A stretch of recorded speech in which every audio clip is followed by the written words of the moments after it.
EBC Yeshua, un podcast para que Jesucristo el Señor se forme en ti, en mí y en todos.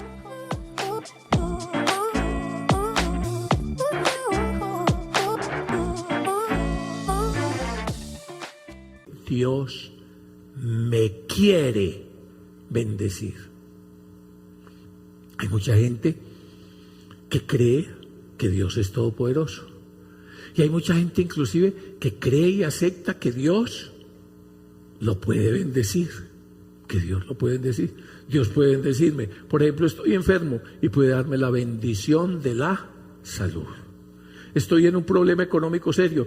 Y para Dios, ¿qué es eso? Y entonces Dios puede hacerme salir airoso y adelante en esa situación económica y difícil que tengo. Estoy en un conflicto de pareja y de familia y Dios puede ayudarme. Claro que puede ayudarme.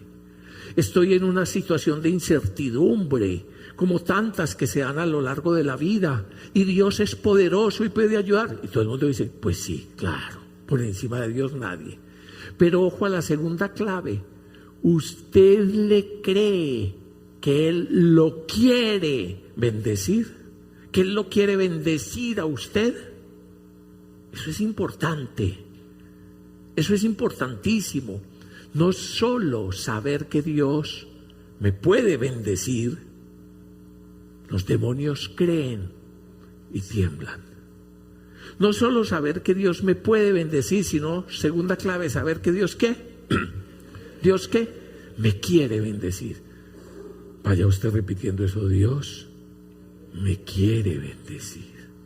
¿Usted le cree? Es que hay muchos que no le creen. Y entonces hay un montón de obstáculos que son los impedimentos para creerle y para no recibir la bendición de Dios. Es que Dios ya abrió los cielos, en Jesucristo ya abrió los cielos y por Él nos bendice con todo tipo de bienes espirituales y materiales. El problema es que uno las cierra. Y uno las cierra, por ejemplo, por cosas como estas. Hombre, es que yo no he sido como muy correcto, yo no he sido como bueno, yo no he sido como muy fiel. Yo tengo estos problemas, yo tengo estos deslices y que le contara, entonces Dios a mí no me va a bendecir. Tenemos una falsa concepción de por qué Dios bendice. Creemos que Dios es un comerciante que le da a cada cual entonces según lo ha ganado. Cuando Él mismo dice es que yo hago salir el sol, yo hago llover sobre buenos y malos. Es que el Señor no te bendice a ti porque tú eres bueno, sino que Él te bendice y me bendice porque Él es bueno, porque Él es tierno, compasivo, misericordioso. Y entonces no es que tú, si ustedes siendo malos se esfuerzan en dar buenas cosas a sus hijos, vuelvo y pongo el ejemplo que el Señor ponía, y entonces su hijo, su hija se manejó mal, pues no tiene comida estos próximos 8 días. Pues ¿cómo así? ¿Cómo así? Y no le voy a dar las cosas mínimas y fundamentales para la vida. No. Si eso lo hacemos nosotros, que no somos propiamente buenos, usted tiene que empezar a darse cuenta, es que Dios me puede bendecir, es todopoderoso y me quiere bendecir. Me quiere bendecir, ¿por qué? Porque es un Padre tierno, porque es mi Padre, mi Creador y mi Padre en Jesucristo el Señor, porque tanto nos ama que hasta ha dado a su Hijo para salvarnos, porque como nos lo repite a través de su Hijo, yo no he venido a condenarlos, yo no he venido a juzgarlos, yo he venido a darles vida. Esto que estoy hablando es tan importante, muchachos, que cambia radicalmente la actitud ante la vida, de querer, poder, creer, recibir los bienes de Dios o no recibirlos.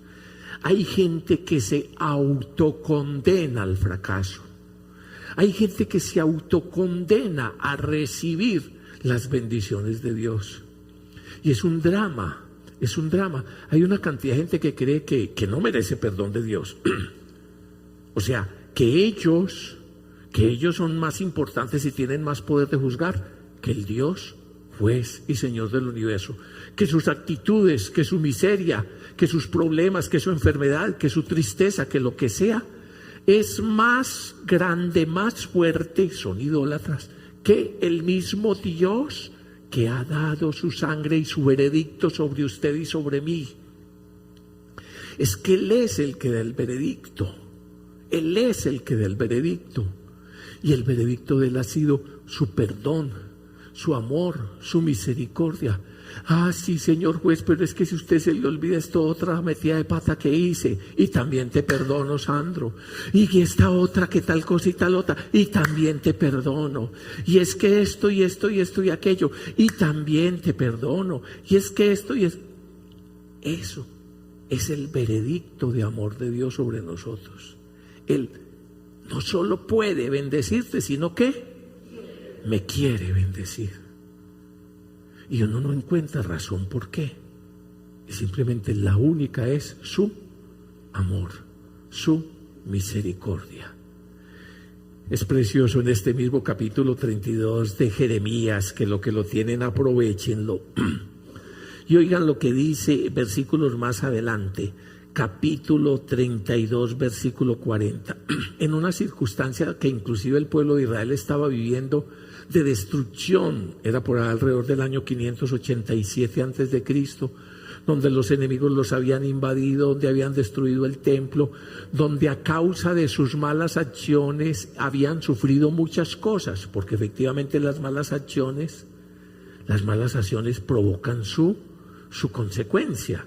Pero entonces en medio y a pesar de esas malas acciones, oiga lo que el Señor les dice, y Jeremías 32, 40, les pactaré una alianza eterna que no revocaré para ustedes. Voy a hacer un pacto, un trato, verit, un pacto con ustedes que no voy a revocar, es un pacto eterno de hacerles el bien. Voy a hacer un pacto, un trato en el que me comprometo ¿a qué? A hacerles el bien. Y pondré mi ley, va a decir más adelante aquí, mi temor en sus corazones, mi conocimiento de la palabra de Dios, de modo que no se aparten de junto a mí. Esta parte me parece de las más bellas de la Escritura. Me dedicaré a hacerles el bien. ¿Qué es lo que se va a dedicar el Señor? Usted y yo que tenemos hijos, ¿a qué está dedicado un padre y una madre? ¿Ah? Hacerles el bien. Y repito por tercera vez la comparación de Jesús. Si ustedes siendo malos se esfuerzan por, ¿cómo es que no me creen que el Padre Celestial se dedica a hacerles el bien? Vaya usted diciendo lo que el Señor prometió. ¿Qué fue lo que prometió?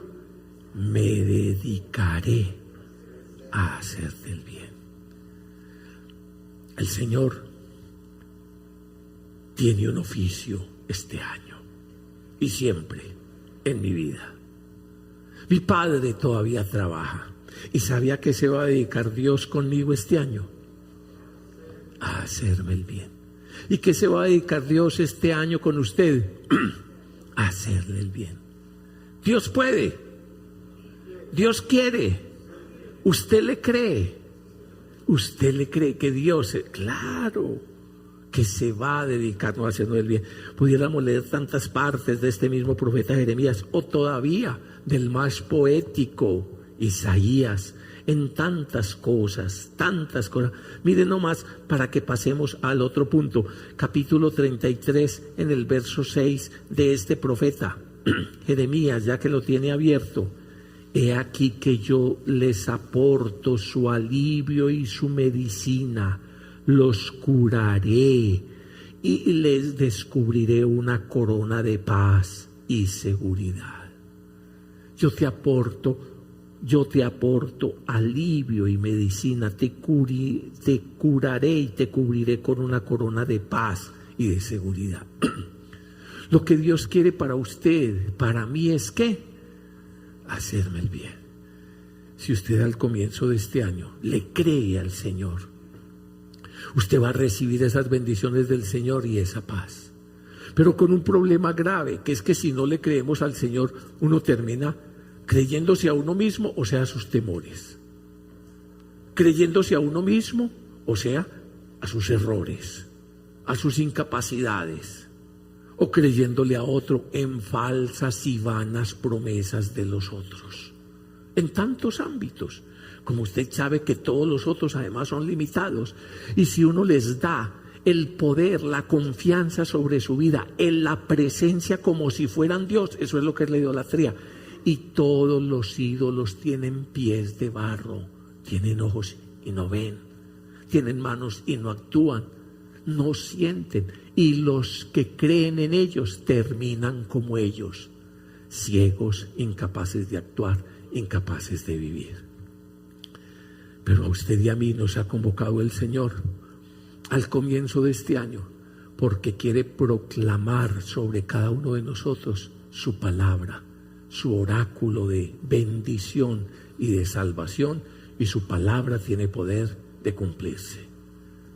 Acérquese, venga, y el que tenga sed, que venga y beba gratis del agua de la vida. Porque listo, yo sé que Dios puede. Por fin, yo sé que Dios quiere y estoy convencido de que me quiere bendecir. Venga pues, mi hijo. Venga pues, mi hijo. Buscadlo mientras se puede encontrar. Y entonces en la Sagrada Escritura, está lleno de eso. Hace poco nos narraba el Evangelio que inclusive cuando estaba paralizado, si al menos los otros se ponen de acuerdo para llevarlo. ¿Se acuerda al paralítico que bajaron por el techo? Fue. Y eso que el Señor estaba en otro programa. El Señor estaba enseñándole a todo ese montón de gente. El Señor, entre comillas, tenía otros primero. ¿Quiénes estaban primero? Los que estaban ahí, los dueños de la casa, los que tal cosa. Cuando que creyó que Dios puede, que sabía que Dios quiere, se atrevió a ir. ¿Se atrevió a qué? A ir y a hacer lo que fuera necesario para estar en la presencia del Señor. Se atrevió a ir. Tercera clave, cada una importantísima. Y entonces se atrevió a ir. Cuando el Señor dijo, vea estos, ahí no había nada más que hacer. Hágale pues, mi hijo, hágale, ya que está dañando la casa, siga. Venga, sígase bien pueda. Y entonces, lógico, pues digo, hay que sanar a hay que perdonar los pecados y sanarlo antes de que acabe con las tapias. Bueno, pues vino, hizo lo que fuera necesario para estar. Tantos otros momentos en la Sagrada Escritura donde se nos muestran esos 10 leprosos gritando, esos 10 leprosos exponiendo su vida para acercarse al Señor, y tantos otros. Si bien es cierto que es el Señor el que toma la iniciativa de buscarnos, si bien es cierto que es el amor gratuito del Señor, lo que espera de nosotros es una respuesta, y eso es la fe, una respuesta que muestra que yo le estoy creyendo. Una respuesta que muestra que efectivamente le estoy creyendo. Y eso es precisamente en el Evangelio la fe. La fe es la respuesta al don de Dios. La fe es la respuesta a la propuesta de Dios. La fe es la respuesta a que Dios quiere darnos y bendecirnos. Y hay distintas maneras de mostrar la respuesta. Cuando el Jesús histórico estaba, pues efectivamente era ir. No, pues que estoy muy enfermo, que voy a ir allá. A ir. No, pero es que al que le van a dar le guardan. Por aquí algún día pasará. No, es que tal cosa. Celio, ponte en pie y ve. Y veamos a recibir las bendiciones del Señor. Hoy, en este hoy que el Señor nos da, en este 2022, ¿cómo podemos realmente poner en práctica esa llave, esa clave de ir? Piénsenlo ustedes. Por ejemplo, en la Eucaristía, en ir un poco más Qué bueno que el domingo, sí, pero que además usted se sorprenda algún día entre semana, yendo con tranquilidad y ojalá hasta diario, sacando momentos de oración. Estos espacios de iglesia, como la Escuela Bíblica Católica Yeshua, precisamente son pensados para eso, son espacios de salvación, donde venimos con los hermanos a recibir las gracias del Señor, donde venimos con los hermanos a animarnos en el seguimiento del Señor, donde venimos a recibir su palabra y a formarnos. El hecho de estar aquí es precisamente, como les decía al inicio, la manera de decirle al Señor: yo creo que tú eres poderoso y puedes bendecirme. Yo sé que quieres bendecirme y aquí estoy, Señor, para recibir tu bendición y hacer tu voluntad. No es que le repito, al que le van a dar, no, yo me quedo en la casa y medio oigo, y entonces entre oigo y veo y miro por el otro ojo allá y reviso con el otro el arroz y voy barriendo con el otro y voy trapeando con el otro y voy haciendo esto y esto, y además la telebovela no sé cuál estará ahora, y entonces sí, porque es que Dios puede hacerlo. Claro que puede. Dios quiere, si Él quiere le da a uno, pues claro, pero si está repartiendo y no venimos. Eso es. San Marcos lo expresa muy claramente. Mire, el tiempo se ha cumplido. Nosotros que vivimos en el tiempo, ya este es el tiempo, el kairos de la acción de Dios. El reinar de Dios se ha acercado. Espera nuestra respuesta. ¿Cuál es la respuesta? Créanme y conviértanse. ¿Qué es eso de convertirse? Volvernos a Él. Ir donde Él. Por eso yo repito lo que les decía al principio. Yo lo felicito por venir. Yo sé que cuando venimos tenemos que esforzarnos, salir uno de su falsa comodidad, de su falso descanso, porque tampoco descansa uno. Yo sé que tenemos que esforzarnos, y más en estas ciudades, con este tránsito tan congestionado y tan conflictivo, tan difícil, y en medio de todas las distintas circunstancias. ¿Para dónde vamos? Y hoy sí vamos a ir.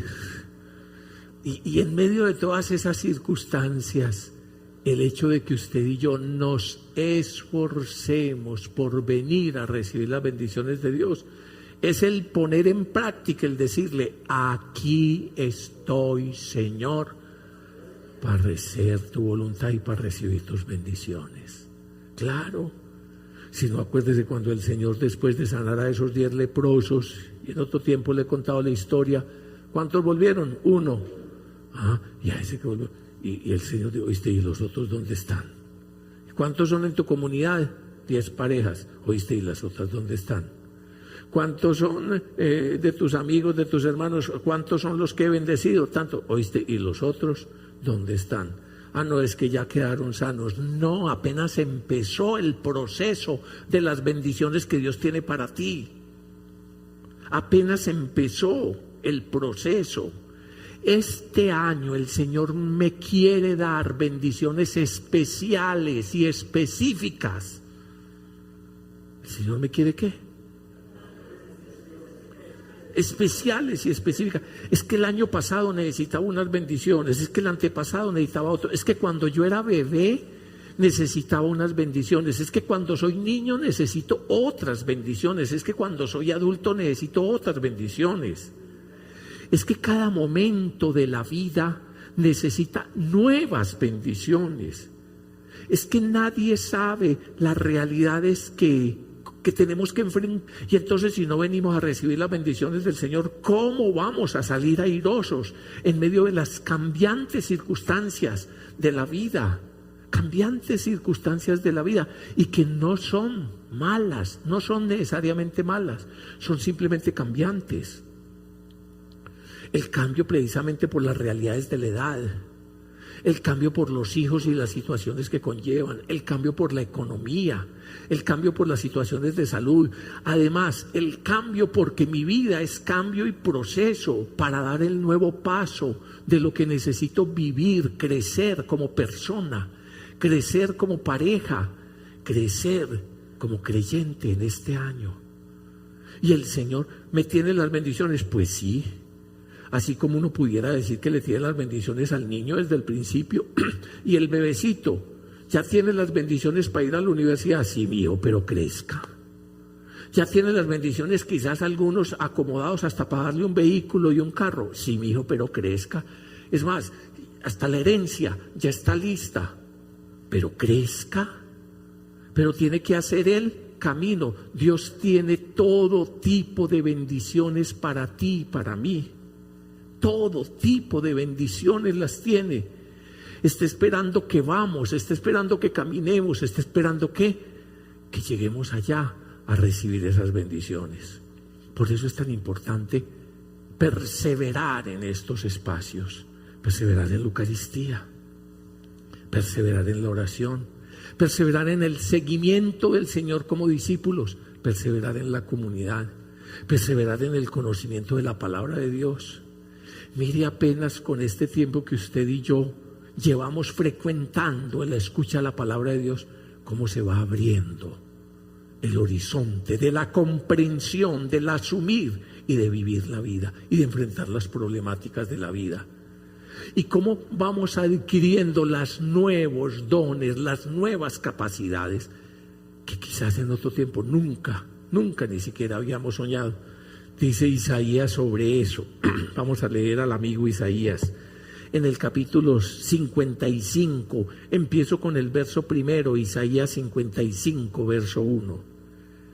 Oh, todos los sedientos, venid por agua. Los que no tenéis plata, vengan. Comprad y comed sin plata, gratis, sin pagar vino y leche. ¿Por qué se gastan la plata y la vida en lo que no alimenta? Vuestro jornal en lo que no sacia. Isaías 55, 1 y siguientes. Es que lo que les decía hace rato, si no venimos ante el Señor, ¿a dónde vamos? Si no gastamos el tiempo en el Señor, ¿en qué lo gastamos? Si no leemos la palabra del Señor, si no oramos, si no nos alimentamos de Él, ¿en qué nos gastamos ese tiempo? Y entonces el Señor dice, como teniendo en cuenta lo que yo les decía hace rato, que es uno mismo el que se cierra sus bendiciones, o porque no le cree, o porque no cree que las bendiciones son para uno. Vengan que es gratis. Vengan que es gratis. Es gratis no porque no cueste. Esto es muy importante siempre tenerlo en cuenta. No es una gracia, no es un don de Dios vano, no es un don de Dios que no valga. Es que vale tanto. Es que es tan importante, es que es tan grande lo que Dios tiene para nosotros que usted y yo no tenemos con qué pagar. No tenemos con qué pagar la vida. No tenemos con qué pagar el perdón, la salvación de Dios. No tenemos con qué pagar vida eterna. Entonces no es que cuesta, claro que cuesta. Es más, Dios, para que lo tengamos claro, nos ha mostrado que le ha costado la vida de su unigénito, su sangre, su amor entregado por nosotros. Que no hemos sido comprados, redimidos con oro, con plata, sino a precio del amor de Dios. Pero que vengan, que yo se los voy a dar gratis, dice el Señor. Todos los sedientos, vengan por agua. Todos los que no tienen plata, vengan, compren y coman sin plata, sin pagar vino y leche. ¿Por qué gastan su plata en lo que no es pan y vuestro jornal en lo que no sacia? Háganme caso y coman cosa buena, disfruten de algo sustancioso, apliquen su oído y acudan a mí. Oídme y vivirá vuestra alma, pues voy a firmar con vosotros una alianza eterna, una alianza de amor. Y oiga lo que dice más adelante, capítulo 55, verso 6. Buscadme, buscad a Yahvé mientras se le pueda encontrar. Esta palabra es terrible. San Agustín hacía eco de esto. De alguna forma decía, temo a Dios que pasa y no vuelve. No porque no vuelva en su amor, en su misericordia, y no porque deje de tener las puertas de su misericordia abiertas para nosotros, sino porque es que ya nosotros llega un momento en que se nos pasó la vida. Llega un momento en que nuestra mente se autocondena. Lo que estoy hablando es muy serio, muchachos, y muy triste. Es la tragedia humana. Es la tragedia humana que lleva, por ejemplo, en la figura de este muchacho Judas. A pesar de todo lo que había vivido, conocido, sabía que Dios era todopoderoso, sí. Sabía que quería hacer con él, sí. Y ahí medio estaba sin estar. Y llega un momento en que se va cerrando uno y cree que no merece la misericordia, no merece el perdón de Dios. Ese es un peligro, realmente es el peligro más mortal. Es el pecado más mortal. ¿Qué significa el pecado más mortal? El de muerte, el que lo mata a uno. Donde uno llega a pensar que es más grande su miseria, su pecado, que la misericordia de Dios. O sea que tu miseria es más, o sea que tu miseria es Dios. O sea que tu pecado es Dios. O sea que lo que más, o sea que vos sos tan berraco que fuiste capaz de hacer que Dios fuera vencido, que el amor de Dios fuera vencido, que el ser de Dios fuera vencido. ¡Qué berraco vos! Va a haber que hacerte un trono allá en ese palo. Porque literalmente es la idolatría. Yo les he dicho siempre que la idolatría es la prima hermana de la idiotez. Es la idolatría llevada al extremo, donde yo me ahogo en mí mismo, me centro en mí mismo y ya ni siquiera pongo la plata como falso Dios, ni el poder como falso Dios, ni el placer como falso Dios, sino mi pecado y mi miseria. No, buscadlo mientras se deje encontrar.